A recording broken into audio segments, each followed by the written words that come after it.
Máme středu, nacházíme se v Hradci Králové na Bavlně a za námi za chvilku začne první část překvapení, které jsme si připravili, a sice trénink A týmu FC Hradec Králové.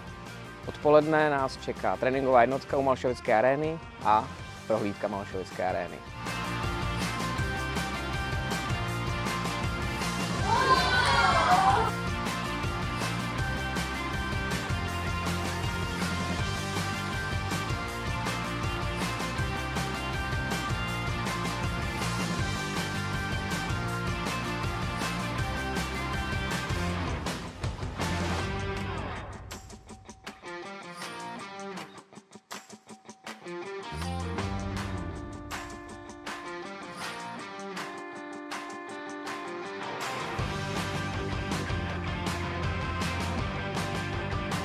Dobrý den, já se tady dneska hlásím před Malšovickou arénou z kempu Young Stars, který teďka probíhá v Rychnově nad Kněžnou.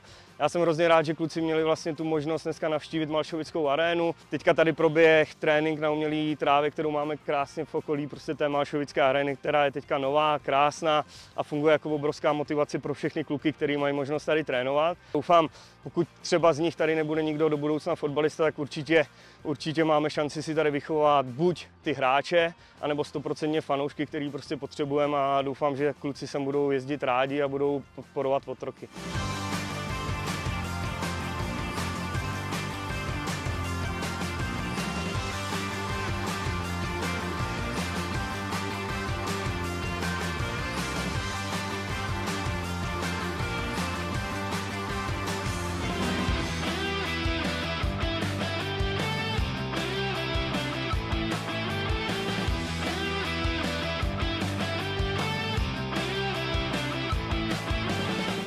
Dnešní den se mi líbilo to, jak jsme viděli trénink Ačka a jak jsme trénovali. Jak jsme hráli fotbal a jak jsme byli na prohlídce stadionu. Ten stadion a jak jsme koukali na Ačko, jak trénuje. Líbilo se mně, jak ty hradečáci byli sehraný a ta prohlídka stadionu.